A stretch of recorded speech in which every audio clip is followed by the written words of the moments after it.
Donc, en moyenne, un bilan carbone, c'est entre 30 000 et 50 000 euros. En fait, en automatisant une partie des calculs, on abaisse le coût du bilan carbone et on peut l'ouvrir à beaucoup plus d'entreprises. Laurent Levry, tu es le 4e employé de Greenly, une start-up française qui s'est rapidement imposée dans le secteur de la comptabilité carbone avec une approche innovante. Depuis 2019, Greenly a connu une croissance remarquable avec une présence marquée en France, aux États-Unis et au Royaume-Uni, levée de fonds de 50 millions d'euros et une équipe de plus de 200 collaborateurs. Grâce à la stratégie axée sur le SEO, la création de contenu, tu as su transformer Greenly en un acteur majeur pour les entreprises souhaitant réduire leur empreinte carbone. Merci beaucoup, Laurent, d'être sur le podcast Commerce Élite aujourd'hui. Bonjour et merci pour l'invitation, Antoine. Et peut-être, Laurent, veux-tu prendre un peu de temps juste pour bien situer notre audience, expliquer qu'est-ce que vous faites au quotidien chez Greenly? J'ai essayé de le faire au mieux possible, mais c'est toujours mieux de l'entendre d'une personne qui travaille dans l'entreprise. Oui, bien sûr. Donc, en fait, initialement, Greenly, c'était une application mobile destinée aux particuliers pour leur permettre de mesurer leurs émissions carbone. Il y a un pivot qui a été fait il y a 4 ans, donc qui correspondait pile au moment de mon arrivée sur le marché du B2B. Donc, en fait, le bilan carbone, c'est un métier issu du consulting, ce qui veut dire que les coûts étaient très élevés. Donc, en moyenne, un bilan carbone, c'est entre 30 000 et 50 000 euros. En fait, en automatisant une partie des calculs, on abaisse le coût du bilan carbone et on peut l'ouvrir à beaucoup plus d'entreprises. Et en ce moment, on est en train de commercialiser d'autres offres. Donc, il y a une offre qui s'appelle la CSRD. La CSRD, c'est une réglementation européenne qui impacte directement 50 000 entreprises. Et nous, en fait, on facilite la collecte des données des entreprises pour qu'elles puissent être CSRD compliance. On leur fait gagner du temps, donc de l'argent. Et là, on a à peu près une centaine de clients sur cette offre qu'on a lancée il y a à peu près 6 mois et qui va être un peu le gros ras-de-marée qui chamboule tout le marché de la RSE. Et à ça s'ajoute une troisième offre qui est l'offre SBTI. Et là, en gros, c'est en fait, le SBTI, c'est en gros un collectif qui demande aux entreprises d'être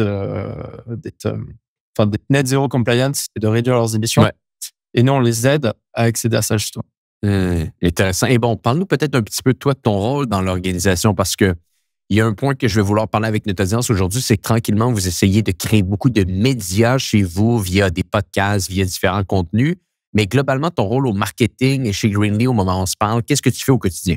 Ouais, bien sûr. En fait, du coup, l'équipe marketing est splittée en deux, donc entre Arnaud Delubac, qui est le cofondateur et qui est aussi le CMO de la boîte, et moi-même. Dans mon scope, on va retrouver une squad d'acquisition dans lequel, en fait, tu as toutes les personnes qui vont chapeauter un peu les différentes clés de l'acquisition, c'est-à-dire la stratégie des ads. Donc, nous, en fait, on a 70%, 65% de nos leads qui proviennent de Google Ads, ce qui est assez classique dans le cas d'un SaaS. Il y a aussi une équipe SEO. Très tôt, on a commencé à investir sur du content en organique. On a un peu plus de 1200 articles sur le site internet et on a un trafic de 150 000 tous les mois. Et il y a une deuxième squad qui est la squad plutôt CRM. Donc là, on a 3 personnes dedans. Et donc il y a Solène, Maria, il y a Laura qui vient de nous rejoindre. Et là, c'est vraiment d'envoyer en fait des messages, des contenus à l'ensemble à la fois de notre portefeuille client. Donc on a plus de 2500 clients. Et à tous nos leads entrants pour en fait les réchauffer et accélérer en fait le passage d'une étape à une autre. Et toi, tu chapeautes tout ça au quotidien? Ouais, bien sûr. En fait, il y a 2 team leads dans ces 2 squads. Il y a Solène qui s'occupe de la partie CRM et il y a Jean-Marie qui lui va s'occuper justement de tout ce qui est acquisition, donc qui concerne les ads, les SEO. Il y a aussi un gros travail de ops qui est à faire, de reporting. Et du coup, moi, je suis en contact direct avec ces 2 personnes-là. Et là, on veut ouvrir justement un point sur la partie média où je pourrais peut-être t'en parler plus tard, mais en fait, on veut passer d'un justement un système. En gros, on fait une acquisition de leads par les canaux traditionnels que sont justement Google Ads, Facebook, LinkedIn, l'organique, etc. Un modèle plus porté sur la communauté et sur la création de contenu où on propose différents types de formats. Écoute, j'aimerais rapidement parler de ça parce que je trouve que c'est totalement fantastique. On a eu beaucoup de gens sur le podcast qui nous ont parlé de Facebook, de Google, de email marketing. Donc, c'est des cas qu'on voit très, très souvent qui sont essentiels pour n'importe quelle organisation pour lancer une dynamique d'acquisition.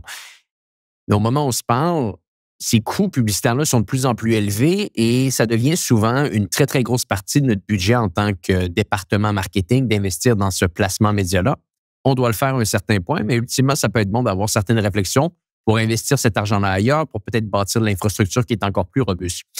Parle-nous un petit peu, avant de parler de médias, de podcasts, etc., quelles sont les réflexions qui vous ont amené à vouloir peut-être bifurquer un peu cette stratégie de marketing, de commercialisation là, chez Greenly? Ouais, bien sûr. Déjà, moi, en fait, j'aime beaucoup un peu l'écosystème des médias, cet univers. Surtout, Greenly a la chance d'être positionné un peu sur un secteur où, en fait, on parle beaucoup d'écologie, de problématiques, de sujets intéressants. Il y a beaucoup d'influenceurs qui ont énormément de choses à dire et qui, selon moi, n'ont pas la visibilité, la portée qu'ils méritent, même si on commence à avoir des figures émergées comme celle de Jean-Marc Jancovici, qui a quand même BSABD, Un monde sans fin, et qui a été l'objet culturel le plus vendu. En fait, dès le début, avec Arnaud, on était assez alignés sur lancer un peu cette stratégie de médias. Sauf qu'en fait, au début, on n'a pas grand-chose à proposer. Et puis déjà, on doit survivre en tant que boîte, que start-up. Enfin, on se bat pour sa survie. Il y a 9 startups sur 10 qui meurent. Donc, l'idée, c'est d'abord d'avoir ses premiers clients.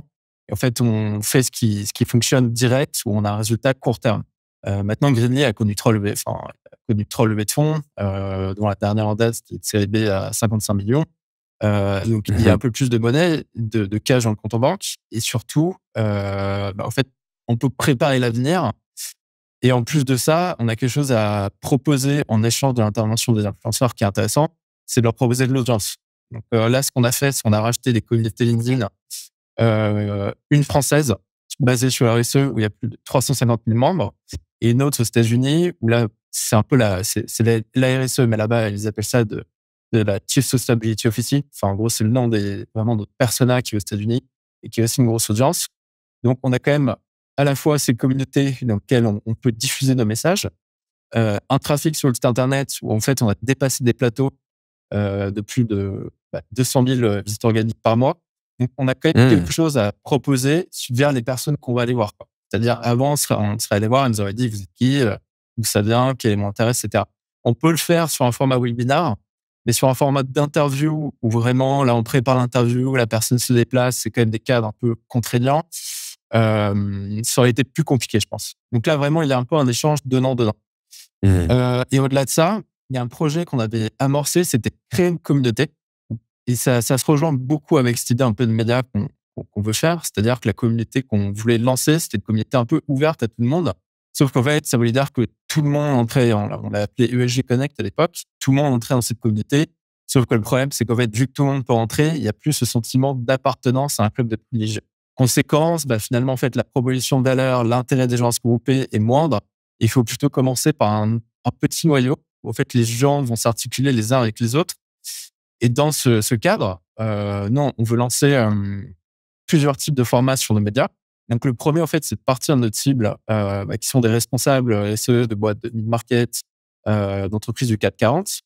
Et à terme, en fait, là, on a une quinzaine d'invités, d'organiser des événements où on les fait se rencontrer. On va inviter d'autres personnes pour les regrouper.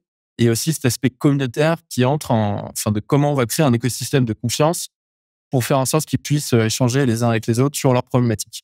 Et en plus de ça, du coup, après 4 ans passés chez Greenly, on a rencontré des centaines, des milliers, peut-être pas, mais beaucoup de responsables RSE. On se rendait compte qu'il n'y avait pas vraiment de médias qui, au fait, répondent à leurs problématiques. En plus de ça, il y a beaucoup de personnes qui, au fait, sont sur un changement de poste pour devenir responsable RSE ou alors qui viennent de sortie d'école sur des postes un peu moins responsabilité, mais sur l'opérationnalité. Et au fait, finalement, ils ont des questions. Ils n'ont pas vraiment de groupe de pairs pour y répondre. Donc, je pense que nous, on est arrivé au bon moment un peu sur le marché pour justement lancer ce média-là. Et on voit qu'il y a quand même un enthousiasme et une volonté de participer à ce média qui est assez forte. Et maintenant, on a même beaucoup de gens qui vont nous contacter en organique. Donc ça, c'est un peu la première brique du média, la volonté. Donc, c'est-à-dire la volonté de créer une communauté, se rendre compte que finalement, il y a aussi évidemment des objectifs business. C'est-à-dire que là, on se projette vraiment sur un horizon à 3-4 ans, donc assez long-termiste. Et finalement, si on veut baisser, se faire connaître d'un point de vue marketing, parler de sa marque, parce que le bon marketing, c'est un marketing qui n'est pas commercial. C'est-à-dire, c'est l'inverse du marketing outbound, où en fait, on va utiliser les listes ou un canal de outreach, on va leur parler. En France, ça reste assez efficace, mais au bout d'un moment, il y a un peu une mesure. Et vu que tout le monde intègre ces techniques, ça veut dire qu'une personne en moyenne va recevoir 40 emails dans sa commerciale, dans sa boîte mail. Le taux d'attention, il baisse. Donc, l'objectif de lancer un média, c'est vraiment de percer le mur du son, de capter l'attention. Et pour ça, il faut faire du bon contenu. Donc, nous, on part de notre cible. pour un peu psychologique communautaire, etc. Parce que c'est ce qui fait le plus sens. On bosse avec des studios. Vraiment, il y a toute la partie un peu lead gen. Bon, en fait, on va contacter toutes ces personnes en faisant des campagnes. La partie montage, préparer les questions et la réflexion, ça finit au fur et à mesure. Au début, l'enjeu, ce qui est le plus dur, c'est de convaincre ses premiers invités. Et ensuite, plus on va avoir d'invités, plus là, l'enjeu, ça va être de dire, OK, de quel angle on parle. Donc, il y a un peu les problématiques, les offres qu'on a, de dire, OK, en fait, là, on va plutôt orienter l'interview sur tel sujet pour la diffuser. Et en parlant de diffusion, ce qui est vraiment hyper important, c'est toute la stratégie de diffusion qu'il va y avoir derrière. C'est-à-dire, OK, on a besoin, par exemple, de shortcuts. C'est des formats courts entre 30 secondes et 1 minute pour pouvoir le diffuser sur les différents canaux et étaler, au fait, étaler la communication sur plusieurs semaines pour que l'algorithme, on fait des vidéos sur YouTube, soit nourri et puisse remonter dans les moteurs de recherche. Et du coup, il y a d'autres types de formats qu'on veut lancer. Parce que là, on est quand même dans il y a un format dont on est sûr, c'est au fait de s'adresser, nous, à notre cible. Donc ça, c'est logique. Par exemple, t'es une Martech, tu vas t'adresser à des CMO, à des de growth, etc. C'est une boîte de finance, tu vas t'adresser à des personnes, des CFO, des DAF, des DRH potentiellement. Nous, c'est les CSO, c'est les responsables d'achat. Mais après ça, il y a un deuxième motif qui émerge, c'est au fait, en gros, de se faire connaître du plus grand nombre. Et là, en fait, c'est du marketing presse d'influence. Donc, c'est d'inviter, au fait, des grands nombres d'écologie sur des formats qui ne sont pas du tout commerciaux. On travaille avec une journaliste qui va faire le rôle d'intermédiaire, enfin de modérateur, pardon, et qui va poser différentes questions. Et là, c'est un format qui est beaucoup moins marketing, en fait. Et l'idée, là, c'est plus de faire du pipeline, de créer une communauté, mais c'est au fait de faire du reach et d'être sûr et certain qu'il y a le plus de monde possible qui aura ce type de vidéo. Et après ça, nous, on est encore dans une phase d'expérimentation. Là, c'est un peu les phases laboratoires, c'est-à-dire que tu vas vouloir tester, créer une roadmap. Là, ce qu'on va faire, c'est on définit un peu tous les contents qu'on va vouloir voir apparaître, c'est-à-dire vidéo, micro-trottoir, tous les tests qu'on va faire, des enquêtes, des data stories qu'on va vouloir faire pendant le Q1, mettre un ownership, une timeline, et derrière ça, ensuite, comment on va le diffuser. Typiquement, nous, on a un format qu'on a appelé Data Stories. Donc ça, c'était une initiative PR qu'on avait faite, c'est-à-dire que on s'est rendu compte que en fait, les médias sont tout le temps à la recherche d'un angle pour les histoires, c'est le travail journalistique. Mais parce qu'il y a une saturation. Donc, par exemple, tu as les JO, comment tu parles des JO, tout a déjà été dit par les grands médias traditionnels, etc. Nous, on a des données carbone qui permettent au fait de donner un angle un peu nouveau qui est original. Et ça, on se rendait compte que les différents médias étaient assez friands de ce type de nouvelles. Et typiquement, les data stories, c'est tu vas recycler ton content. C'est un truc qu'on peut très bien faire pour le média. C'est-à-dire qu'on va l'adapter en format vidéo, faire des infographies. C'est un média qui se consomme facilement, qui est 2 minutes. C'est vraiment de tout le temps tester, c'est-à-dire faire des formats longs entre 40 et 50 minutes. Donc, ça prend du temps, de l'énergie. Écouter une vidéo d'un responsable RSE de 50 minutes, il faut travailler dans la RSE pour soi-même pouvoir consommer ce type de contenu. En revanche, quand tu as envie d'élargir, avoir une personne, tu captes 2 minutes de son attention sur des données quotidiennes. Par exemple, là, tu as le Black Friday, on va sortir une vidéo de 2 minutes sur l'impact carbone du Black Friday avec des schémas, des infographies. C'est beaucoup plus digeste. En fait, on est vraiment dans cette phase d'expérimentation par rapport à différents types de contenus. Ensuite, on va tester des micro-trottoirs, des études, des machins. Ouais. Il y a plein de petites affaires. Puis j'aimerais te relancer ici. Il y a beaucoup de gens qui vont bâtir des podcasts. Nous-mêmes, on en fait beaucoup chez nous. Il y a souvent 2 approches qui peuvent être prises avec le podcast. Aborder les 2, mais je serais quand même curieux de voir dans un ordre de priorité qu'est-ce qui peut être le mieux pour vous. La première approche, c'est de se dire, on va construire un contenu qui va être écouté, qui va être consommé et ultimement qui va générer de la demande, qui va pouvoir générer des clients, qui va pouvoir générer des prospects. Donc, si on avait à le simplifier, il y aurait cette première approche-là. Il y a une deuxième approche qui devient de plus en plus fonctionnelle, c'est de se dire, bon, mon contenu ne va peut-être pas rejoindre énormément de gens, mais la personne avec qui je vais discuter pendant ce 30, 45 minutes, heure 30-là, pourrait peut-être ultimement être un partenaire, un client, quelque chose qui, dans mon écosystème, pourrait être bon pour nous et bon pour également l'inviter. Vous avez mentionné un petit peu les 2. Dans un ordre de priorité, lequel crois-tu qui peut vous aider le plus dans votre démarche? Moi, je pense que c'est quand même la personne qui va susciter l'intérêt. Et en fait, ce qui est le plus important pour moi, c'est la qualité de tes invités. C'est assez important de tout de suite commencer par En fait, c'est assez paradoxal parce que à la fois, tu dois convaincre cette personne-là, etc. Et en fait, si tu n'as rien à montrer, ça va être compliqué d'attirer. Mais pour autant, si Ouais. tu prends les meilleures personnes dès le début, par exemple, moi, je suis convaincu que mettre une enveloppe, mettre un budget pour attirer des personnes connues pour ensuite convaincre plus facilement les autres personnes derrière, en termes d'effort, ça vaut Oui. complètement le coup. Et après, en fait, c'est aussi des personnes qui ont l'audience. Maintenant, l'audience, c'est dans les influenceurs. Typiquement, on va aller 2 fois plus vite. Si, au fait, par exemple, ce format de data stories, en fait, tu fais un contrat avec un influenceur qui présente tes data stories, qui est déjà une peut-être sur une personne, et qui le diffuse auprès de son annonce. Il faut qu'il y ait un win-win. C'est-à-dire, nous, on a les data carbone. Il faut voir quel influenceur, tu vois, quel youtubeur qui en fait ça. On a plein de pistes. En fait, on va aller beaucoup plus vite en faisant ce travail-là, en s'alliant avec des personnes. Et il y a même l'autre démarche qui est encore aller plus loin, c'est de racheter des médias, en fait. C'est-à-dire, nous, on a discuté avec le CMO d'HubSpot, Kit Bonnard. Ils ont racheté un média qui s'appelle Geosol à 40 millions. Ouais. Sauf que HubSpot, c'est 500 millions de chiffre d'affaires. Ils sont je sais pas combien. Ouais. C'est une des plus grosses boîtes tech américaines. Nous, on n'est pas du tout à ce niveau de CA. Du coup, on a racheté des communautés LinkedIn. Déjà, en fait, tu as 350 000 personnes dans ta communauté pour diffuser ton contenu. Tu gagnes beaucoup de temps, même si c'est des communautés, au fait, avec des membres pas forcément toujours actifs, etc. Mais la logique, c'est celle-ci, quoi. C'est comme, par exemple, bon, là, vu qu'on voulait faire les choses bien, on part from scratch. Mais en fait, si à un moment, tu lances 2 types de formats, c'est plus intéressant, en fait, de racheter une chaîne YouTube où tu as 50 000 abonnés pour après diffuser ton contenu, l'adapter. Après, t'as des questions à te poser parce qu'en fait, t'as des personnes, t'as des chaînes YouTube qui sont très liées à la personnalité de la personne Oui. qui va animer les contenus. Donc là, en fait, c'est un peu plus tricky, quoi. Ça veut dire que tu as un comité fantôme et c'est pas intéressant. Mais dans certains cas, ça peut l'être et on est affiché. Intéressant. Puis oui, HubSpot a fait, c'est une très belle acquisition qu'ils ont faite avec The Hustle. Également, qui venait avec tout ça, je pense que le podcast My First Million. Et ce qui est intéressant, c'est qu'ils gardent les animateurs en place et ils s'intègrent davantage comme un sponsor à l'intérieur et un présentateur de l'épisode, ce qui fait énormément de sens. Toi, de ton côté, vous avez acheté des communautés LinkedIn. Ma question pour toi, c'est, ça vous fait pas peur d'acheter des communautés qui, au final, je dirais entre guillemets, ne vous appartiennent pas? Et je m'explique, elles vous appartiennent, vous en êtes propriétaire, certes, mais bien entendu, l'algorithme de LinkedIn peut changer très rapidement et la portée, la délivrabilité qu'on va pouvoir avoir à ces gens-là va descendre considérablement. Est-ce que ça serait peut-être pas plus sécuritaire d'acheter des bases email, des listes email? Comment vous voyez ça un peu de votre côté?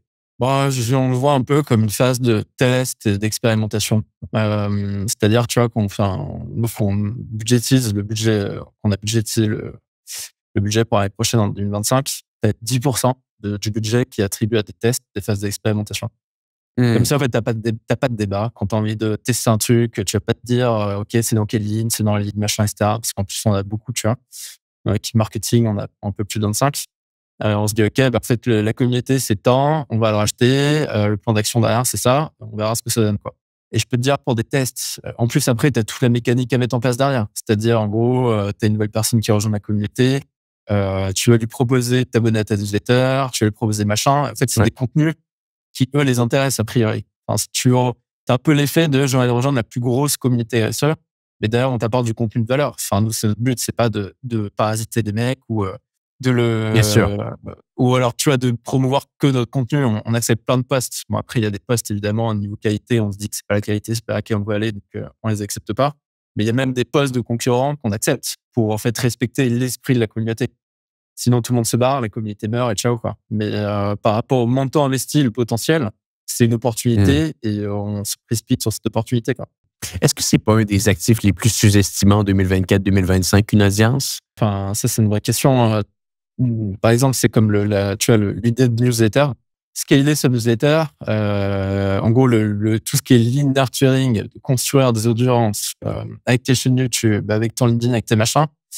En fait, je pense ce qui est compliqué pour les gens qui font du marketing, c'est que c'est perçu vraiment comme du long terme. Et c'est pas du tout des objectifs court-termistes qui vont plaire à des CEO.